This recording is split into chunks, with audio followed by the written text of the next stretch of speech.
Hello, good morning. I am Dr. K.S. Gupta, Harini Homeo Dispensary, Miyapur and Hamirpet branches నుంచి జనరల్గా అట్లాగే చాలా మందికి వచ్చే డౌట్ ఏంటంటే కోల్డ్ షవర్స్ అంటే చల్ల నీళ్ళతో స్నానం చేయొచ్చా, వేడి నీళ్ళతో చేయాలా? ఇది కూడా చాలా మందికి డౌట్. ఎందుకు మరీ చల్లటి నీళ్ళతో, ఇది కూడా లోపటి కన్జంప్షన్ ఎట్లా వేడి నీళ్ళు కాకుండా గోరువెచ్చని నీళ్ళతో చేస్తాము, సీజన్ను బట్టి చల్ల నీళ్ళతో చేస్తే మరీ చాలా ఐస్ వాటర్తో కాకుండా చల్ల నీళ్ళు చేస్తే బాడీ కూడా కాస్త ఫ్యాటిగ్ తగ్గుతుంది, తర్వాత అలసట తీరుతుంది, తర్వాత మెటబాలిజం పెరుగుతుంది, యాక్టివ్గానే ఉంటారు. అట్లని మరీ చల్లటి నీళ్ళతో స్నానం చేయకూడదు. బట్ హాట్ వాటర్తో మరీ వేడి నీళ్ళతో కాకుండా కొంచెం వేడి నీళ్ళతో చేస్తే ఏమవుతుంది, కార్డియోవాస్కులర్ సిస్టమ్ బాగా ఇంప్రూవ్ అవుతుంది.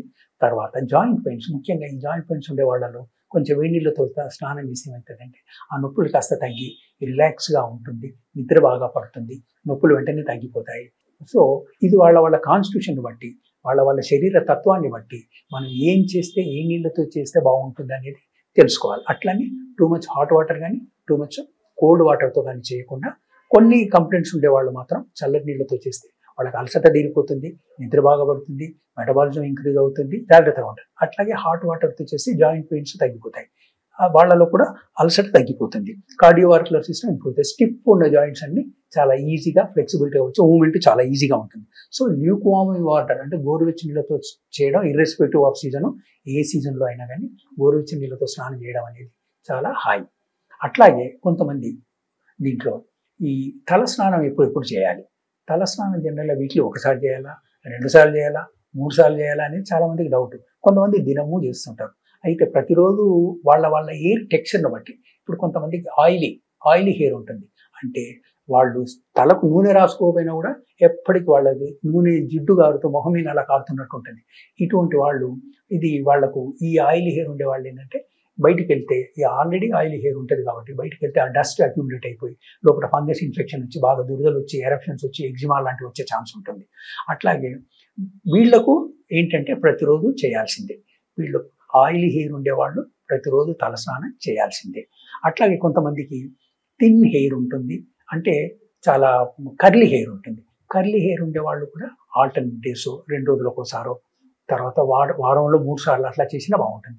కొంతమందికి ప్లెయిన్ థిన్ హెయిర్ ఉంటుంది, వాళ్ళు వీక్లీ ఒకసారి చేసినా తలస్నానం చేసినా సరిపోతుంది. సో వాళ్ళ హెయిర్ టెక్స్చర్ను, బాడీ కాన్స్టిట్యూషన్ బట్టి ఇది మనం అడ్వైజ్ చేయాలి. వాళ్ళు చేస్తున్నారు కదా, మనం కూడా ప్రతిరోజు తలస్నానం చేయడం, లేకపోతే వారానికి ఒకసారి చేయడం మంచిది కాదు. ఆయిలీ స్కిన్, ఆయిలీ హెయిర్ ఉండేవాళ్ళు ప్రతిరోజు చేయాల్సిందే.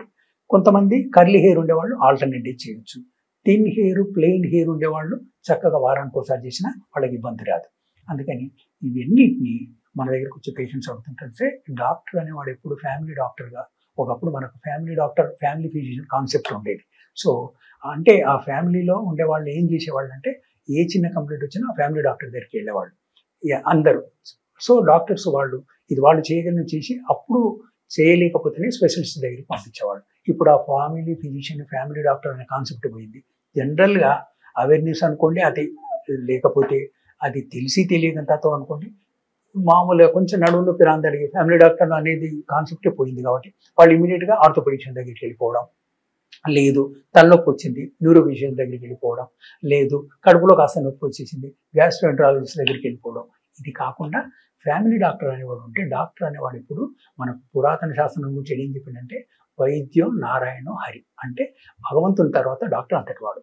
సో భగవంతుడు ప్రాణం పోస్తాడు, అట్లాగే డాక్టర్ ప్రాణాలు పోయకపోయినా కానీ పోయే ప్రాణాన్ని ఆ భగవంతుడి ఆశీస్సుతోనే రక్షించగలుగుతాడు. కాబట్టి మనం పూర్వీకులు ఏం చెప్పారంటే వైద్యం నారాయణ హరి అని అన్నారు. అది మనం నిలబెట్టుకోవాలంటే ఫ్యామిలీ ఫిజిషియన్, ఫ్యామిలీ డాక్టర్ దగ్గరికి వెళ్తే మన ఆ ఫ్యామిలీకి సంబంధించిన ఏమేమి అలవాట్లు ఉన్నాయి, వాళ్ళకి ఏం ప్రాబ్లమ్స్ ఉంటాయి, ఆ పిల్లలకి ఏమొస్తాయి, ఆడవాళ్ళకి ఏమొస్తాయి, ఈ డాక్టర్కి అవన్నీ తెలుస్తుంటాయి. కాబట్టి వాళ్ళని సరి అయిపోయినా మామూలు అడ్వైజెస్ ఇచ్చి, రోగాలు వచ్చిన తర్వాత ట్రీట్మెంట్ చేసేవాడే కాదు డాక్టర్. ఫ్యామిలీ డాక్టర్ అంటే రోగాలను, డిసీజెస్ రాకుండా వాళ్ళని సరైన పందాలో నిలిపేవాడే ఫ్యామిలీ డాక్టర్. సో ఆ కాన్సెప్ట్ మళ్ళీ వస్తే బాగుంటుంది.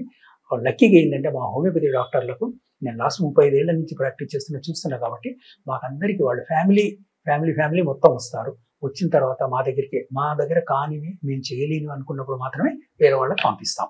సో ఆ కాన్సెప్ట్ ఉంటే మంచిది. అంటే డాక్టర్ అనేవాడు రోగాలను వచ్చిన తర్వాత ట్రీట్మెంట్ చేయడమే కాకుండా రోగాలను రాకుండా వాళ్ళను రోగాలకు బారిన పడకుండా కాపాడేవాడే నిజమైన డాక్టర్. అది మనం ఆలోచించుకోవాలి.